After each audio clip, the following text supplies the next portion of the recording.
미래셋 자산운용 정의현 팀장님 처음 오셨습니다. 네, 안녕하십니까. 반갑습니다. 네, 반갑습니다. 또 혼자 오시지 않으시고 네. 경제적 대가를 갖고 오셔가지고 저희가 이번 콘텐츠는 미래셋 자산운용의 광고 협찬을 받고 진행을 하는 콘텐츠입니다. ETF 운용 쪽에 계시는 거죠, 팀장님이? 네, 맞습니다. 타이거 ETF 운용 팀장을 맡고 있고요. 네.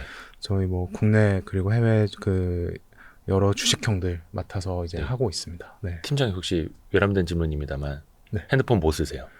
저는 아이폰 13입니다. 네. 옛날 거. 네, 맞습니다. 바꾸셔야겠네. 아니 실제로 제 주변에는 저는 요거 갤럭시 S23을 쓰고 있는데 S24로 바꾸신 분들이 꽤 많이 있더라고요. 근데 그 바꾼 이유 중에 하나가 온디바이스 그 기능 쓰려고. 네. 통화도 실시간으로 되고 이미지 편집 이런 거 당연하고 번역도 되잖아요. 근데 그것도 오프라인 상태에서도 가능하고 요즘 그 온디바이스 AI 자체에 대한 관심도 되게 높아지는 것 같더라고요. 네, 맞습니다.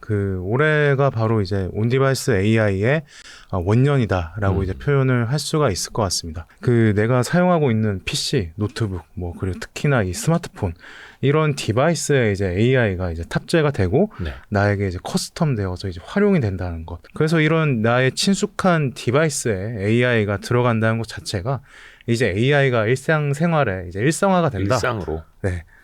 그래서 이제 이 AI의 일상화가 나타나는 게 결국에는 이 온디바이스 AI의 시대다. 그래서 이제 앞서 이제 갤럭시에 대해서 이제 말씀 주셨지만 올해 1월에 이제 S24가 나왔잖아요.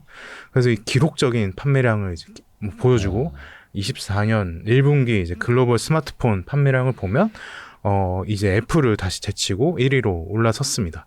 저 그림이 네, 맞습니다. 1분기 것까지 보여주는 거죠? 여기 1분기의 수치가 여기 삼성전자 요 수치가 이제 애플을 다시 제치고 올라왔죠. 마켓 온디바이스 AI 폰 덕분에. 네, 맞습니다. 근데 여기서 이제 우리가 한 번 더 체크를 해봐야 되는 건 이 갤럭시 S24 시리즈가 노멀 플러스 울트라 이게 세 가지 모델이 그렇죠. 있는데 그 중에서도 가장 잘 팔린 폰이 가장 성능이 좋았던 울트라 폰. 울트라 모델. 근데 가장 고가임에도 불구하고 고성능의 스마트폰을 찾는 사람이 굉장히 많았다라는 점이 결국에는 이 디바이스에 들어가는 AI의 성능을 효과적으로 사람들이 활용하고자 했다. 그러면 결국에는 그 스마트폰의 교체 주된 원인이 AI였다라고 이제 볼 수가 있는 거거든요. 네. 이제 우리가 지켜봐야 될 곳 바로 애플이죠. 이제 애플이 이제 그래서 이제 6월 WWDC에서 이제 발표를 합니다. 온디바이스 AI에 대한 청사진을 발표를 했는데 그래서 그게 바로 이제 마이크로소프트 오픈 AI의 챗 GPT와 애플의 디바이스의 결합입니다. 그리고 이제 올해 이제 9월에 예정이 되어 있죠. 아이폰 16 거기서부터 이제 챗 GPT가 이제 결합이 될 거기 때문에 얼마나 놀라운 이 성능을 보여줄 것인가에 대해서 계속 기대감이 생겨나고 있는 그런 상황이라고 볼 수가 있습니다. 그래서 스마트폰이란 게 우리 생활에 이제 가장 근접해 있는 이 디바이스이기 때문에 그 AI가 우리의 일상 생활에 침투할 수 있는 속도가 굉장히 빠를 것이다. 생각한 것보단 훨씬 더 이렇게 생각을 좀 하고 있는 상황입니다. 그러니까 삼성전자랑 애플이랑 디바이스만 놓고 보면 엎치락뒤치락 했었는데 그게 이제 하드웨어 경쟁에서 이제는 AI, 온디바이스 AI 소프트웨어 경쟁으로 이제 넘어가고 있는 거고 생각보다 빠르게 또 침투를 하고 있고 그럼 여기에서 이제 온디바이스 AI 시대가 열리면 투자를 할 수 있는 해야 할 분야는 어느 쪽이 있을까요? 우리가 그러면은 이 AI의 2022년부터 이제 그 지나온 흐름을 좀 체크를 하면서 이 투자의 변화를 좀 생각을 해봐야 될 것 같습니다. 그래서 이제 2022년에 이제 챗GPT가 나오고 이 사람과 대화를 하는 이제 인공지능이 생겨나니까 이 미국의 그리고 전 세계의 빅테크 기업들이 너도나도 이제 AI 모델을 구축을 하기 시작을 했습니다. 그렇죠. 네, 그 AI 모델을 만들기 위해서는 이 AI 모델이 학습을 할 수 있는 그 시간 그리고 데이터가 필요했고 컴퓨팅 파워가 필요했죠. 그래서 이 학습을 위해서 이제 AI 데이터 서버를 이제 구축을 하고 이 데이터 서버를 구축하는데 엄청난 캐펙스가 이제 들어가게 되는데 여기서 핵심은 엔비디아의 GPU가 들어간 이 AI 가속기를 얼마나 많이 확보하느냐에 따라 달렸습니다. 그렇게 해서 이제 2022년부터 엔비디아의 시대가 열리게 된 거죠. 근데 이제는 24년은 온디바이스 AI 원년이라고 말씀드렸는데 지금까지는 이제 엔비디아의 GPU를 통해서 이 학습을 마친 AI 모델들이 내 손 안에 디바이스에 들어와서 이제 실생활에 사용되는 거고 이제 내 손 안에 AI는 내가 하는 질문과 그리고 이 상황과 이 판단하고 답을 내놓기 위해서 어떤 영역에 집중할 거냐를 네. 보면 바로 추론의 영역에 집중돼서 이제 사용이 될 거고요. 네. 그래서 이제 전 세계 이제 AI 반도체 수요에서 향후에는 약 80%가 이제 AI 추론용으로 이제 사용될 것이라고 이제 추정이 되고 있고요. 그러면 이 AI의 추론에 가장 최적화되어서 이제 설계된 칩이 무엇이냐라고 봤을 때 그게 바로 NPU라고 이제 할 수 있습니다. NPU. 네, 맞습니다. 정리하자면 이제 AI 모델 개발에 필요한 그 학습을 해야 되는데 AI가 학습을 할 때 필요했던 건 엔비디아의 GPU가 들어간 AI 가속기였고 이제는 이 학습을 마친 AI 모델들이 일상으로 튀어나와서 디바이스에서 AI가 추론을 하게 되는데 이 추론에 필요한 게 바로 이제 NPU라는 거고. 그래서 22년부터 지금까지는 이 데이터 트레이닝을 통해서 이제 AI 반도체의 1차 상승 사이클이 있었다면 이제부터는 이 AI 인퍼런스, 이 추론을 통해서 이제 NPU라는 이제 생태계를 중심으로 해서 AI 반도체의 2차 상승 사이클이 있지 않을까라고 이제 기대를 하고 있고요. 그러면 이제 종목 이야기로 좀 넘어가서 그러면 이 NPU에 있어서 가장 핵심인 기업이 무엇일까라고 네. 뭐 봤을 때 이 두 개의 기업이 있죠. 바로 ARM, 홀딩스와 퀄컴입니다. 그래서 엔비디아가 이제 GPU로 AI 서버, 이 AI 학습 연산 시대 이 시장을 장악을 하고 있듯이 네. 이 온디바이스 AI의 NPU, 이 AI 추론 연산의 정점에는 ARM이 있습니다. 이 모바일 프로세서의 99%가 이제 ARM의 이제 IP를 기반으로 이제 설계가 되거든요. 네. 그래서 이제 갤럭시 S24 를 비롯해서 또 그리고 안드로이드 진영의 AI 폰, 뭐 AI PC 부분에 뭐 NPU가 포함된 반도체 칩 설계에 이 ARM 기반으로 이제 많이 이 칩이 설계가 되고 그 중에서도 이제 ARM 기반으로 칩을 성공적으로 잘 만들고 있는 곳이 또 퀄컴입니다. 그렇죠. 그래서 이 ARM 홀딩스 그리고 이제 퀄컴 이 두 개를 핵심 기업으로 또 볼 수가 있고요. 그러면 이 디바이스에 탑재되는 이제 AI 랭귀지 모델이 있을 거잖아요. 예. 그렇죠? 이 AI 랭귀지 모델은 앞서 말씀드린 미국의 빅테크 기업들이 만들었죠. 그래서 이 디바이스에 AI 모델들이 들어가고 여기서 탑재된 AI 모델들이 사용자가 이 AI 모델들을 이제 사용하고 대화하고 하는 가운데 다시 빅데이터가 쌓일 거고요. 그럼 또 이 빅데이터를 가지고 AI 모델이 좀 더 향상이 되고 이런 순환골이 성장이 나타나지 않을까라고 이제 생각을 하고 있습니다.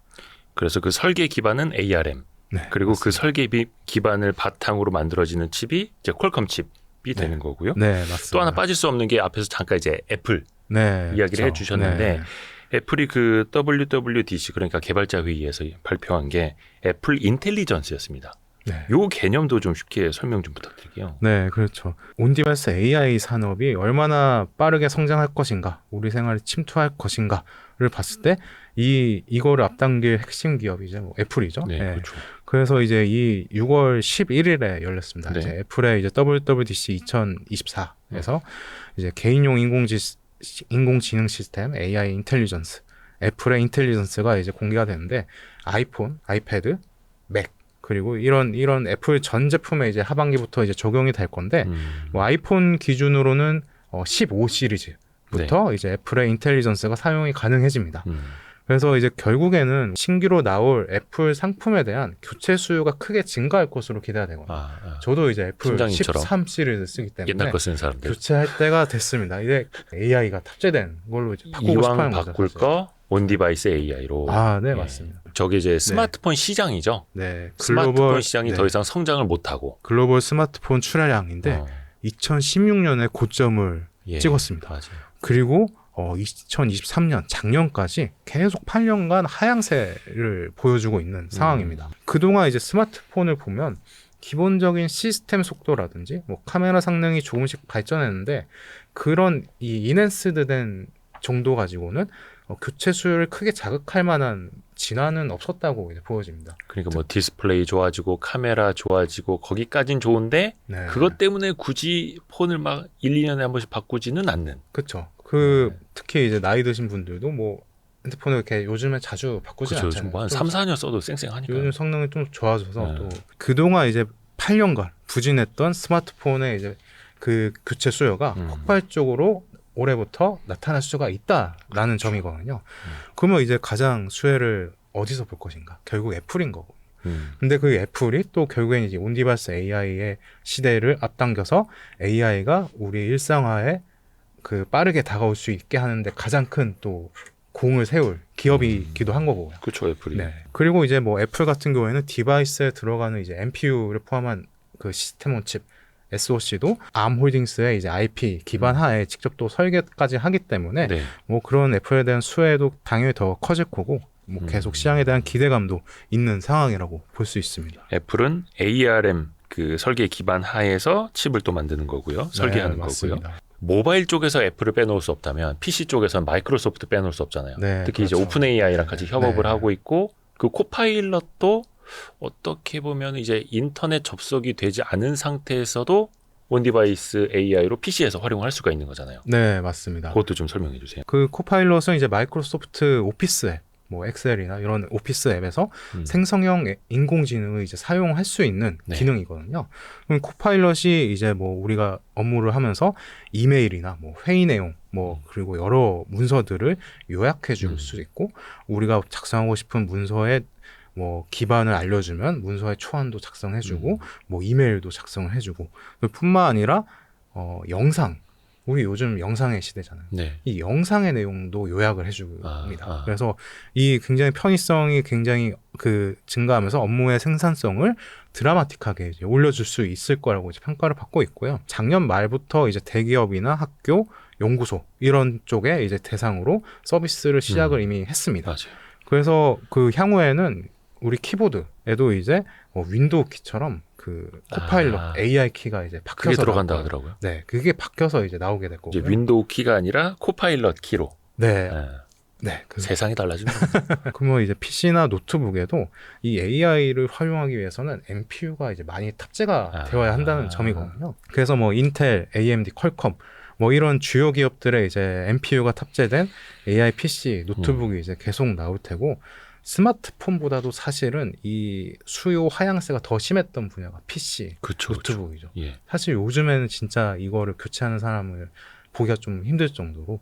예전에 또 팬데믹 당시에 또 사람들이 땡겨서 많이 사가지고. 네, 맞습니다. 그래서 이런 이 노트북 쪽에서도 이 AI가 들어간 AI PC, AI 노트북으로 인해서 이 교체 수요가 또 폭발하지 않을까. 또 이제 기대를 해볼 수 있는 점이고요. 그래서 이제 올해 반도체 업계에서 또 가장 주목했던 것 중 하나가 또 퀄컴의 스냅드래곤 X 시리즈, X 엘리트, X 플러스 이가 이제 발표가 됐는데 네. 이제 이 칩들이 이제 노트북, AI 노트북에 들어가는 ARM의 기반으로 또 설계된 칩입니다. 네.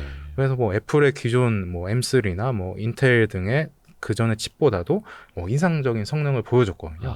그래서 이 퀄컴이 이 칩을 발표할 때 가장 강조하고 계속 얘기했던 게 NPU입니다. 이 NPU의 탑재량과 성능에 대해서 거기서 이제 퀄컴이 표현하길 세상에서 가장 빠른 NPU다라고 이제 표현을 하면서 엄청난 이제 마케팅을 했고요. 그래서 AI가 가동될 때 뭐 전성비라든지 뭐 이런 성능에 대한 뭐 강조를 하면서 NPU가 끝없이 이야기됩니다. 그 스냅드래곤 X 플러스, X 엘리트 이렇게 두 개 발표되는데 네. X 플러스가 이제 뭐 엘리트의 소위 뭐 고급형이라고 할 수 있는 이제 하위 버전의 네. 모델인데 엘리트에 비해서 CPU나 GPU에 대한 성능은 제한을 두고 이제 하향을 했는데 NPU의 성능은 그대로 유지를 했거든요. 그만큼 이제 NPU의 중요성에 대해서 이제 퀄컴이 계속 강조를 하고 있는 거고 그래서 이제 앞으로 이렇게 스마트폰이든 노트북이든 PC든 이 NPU에 대한 수요가 증가할 수밖에 없다라고 봐야 될 것 같고요. 그 가운데 이제 NPU에 대한 그 핵심 기업들의 성장세가 크지 않을까 이렇게 보고 있습니다. 그러니까 설계 기반, 칩, 디바이스 그리고 종합적인 AI 서비스까지 두루두루 관련된 기업들이 되게 많은 거잖아요. 네, 그렇습니다. 요거를 그래서 이제 뭐 코파일럿이나 애플 인텔리전스한테 그래서 투자하면 뭐가 좋은 건지 아니면 어디에 투자할 수 있는 어떤 비클이 있는지 알려줘라고 요약하기 전에 정의연 팀장님이 알려주십시오. 아, 네, 알겠습니다. 그 관련된 ETF가 있는 거잖아요. 네, 그렇습니다. 계속 이제 앞서도 말씀드렸지만 AI 시대의 전환점이 온디바이스 AI로 나타났고, 그러면 그에 맞춰서 이제 필요한 이런 니즈에 맞춰서 이제 그 설계된 상품이 있어야 되는데, 그게 바로 이제 타이거 글로벌 온디바이스 AI ETF입니다. 아, 딱 길다. 네. 타이거 글로벌 온디바이스 AI ETF입니다. 기존에 이제 미국이나 뭐 글로벌 반도체 그리고 뭐 테크 쪽에 투자하는 ETF들을 살펴보면 뭐 AI 학습과 연관된 뭐 GPU 관련된 엔비디아, 뭐 AMD 이런 기업들에 대한 비중이 굉장히 크게 가져간 상품들이 대다수입니다. 근데 한편 이제 이런 우리 온디바이스 AI 시대가 왔는데 모바일이나 뭐 이런 PC나 뭐 노트북에 이런 디바이스에 들어가는 뭐 NPU나 이제 반도체 설계 관련 IP 기업들에 대한 비중이 없거나 이제 상당히 낮은 상품들밖에 없습니다. 그래서 이제 그런 상품들이 많았기 때문에 저희가 이제 이 온디바이스 AI ETF라는 상품을 4월달에 이제 출시를 했고요. 그래서 이제 이 상품은 뭐 퀄컴이나 ARM 같이 이런 AI 추론의 시대의 핵심이 될 기업에 높은 비중으로 투자를 한다는 이런 차별성이 있습니다. 전환점이 이제 나타났다는 걸 좀 아시는 투자분들이 이 ETF를 매수를 좀 하고 있는 상황이고 4월에 상장한 이 상품이 지금 한 2개월여 만에 순자산 총액 1,200억 정도가 되었습니다. 그래서 이런 AI의 일상화를 믿는 투자자들로부터 자금 유입이 지속되고 있다라고 이제 볼 수 있을 것 같고요. 그래서 뭐 구성 종목 포트폴리오를 보면 이 ETF는 우선 NPU의 핵심인 ARM, 퀄컴 이 두 개 기업의 가장 큰 비중으로 17%에서 18%에 투자를 하고 있고 그리고 앞서 말씀드린 애플 비중이 약 9% 정도 그리고 이제 디바이스에 들어가 이제 AI 랭귀지 모델을 보유한 빅테크 기업 마이크로소프트, 구글, 메타 이런 기업에도 약 5%에서 7% 투자를 하고 있는 상품입니다. 그래서 이제 강조드리고 싶은 거는 이 온디바이스 AI 산업에 집중 투자하는 상품이 이거밖에 없다라는 거고요. 그래서 이제 저희가 이 상품을 설계할 때부터 그 느낀 거는 AI가 사람들이 생각하는 것보다 훨씬 더 우리 곁으로 빨리 올 거라는 그 믿음이 있거든요. 왜냐면은 이 공급이 뒷받침되니까 내 손 안에 AI가 지어지게 되거든요. 그럼 내 손 안에 지어지는 AI를 우리는 쓸 수밖에 없고 한번 쓰기 시작하면은 계속 AI를 찾을 수밖에 없게 될 것입니다. 인터넷 쓰다가 인터넷이 없는 시대로 돌아갈 수 없는 것처럼 온디바이스 AI를 쓰면은 또 그 없는 시대로 돌아가기는 또 어려워지겠죠. 물론 아직 우리가 겪어보지 않은 미래이긴 합니다만 사실 미래라고 하기보다는 또 현재이기도 하고 오늘 소개해 주신 게 미래에셋 자산운용에서 나온 타이거 글로벌 온디바이스 AI ETF. 글로벌이니까 거의 다 이제 해외 기업들이고. 물론 여기 우리나라 기업들이 좀 많이 있었으면 하는 바람도 있습니다만 현실적으로는 이걸 이제 주도하는 미국, 대만 기업들 거의 다네요. 맞습니다. 그래서 이것도 한번 여러분이 포트폴리오를 또 보시고 직접 이 PDF라고 하죠. 그 안에 담겨 있는 기업들도 직접 보시고 또 판단해 보시면 더 좋을 것 같습니다. 오늘 미래에셋 자산운용의 정의현 팀장님에게 이야기 들어봤습니다. 고맙습니다. 네, 감사합니다. 감사합니다.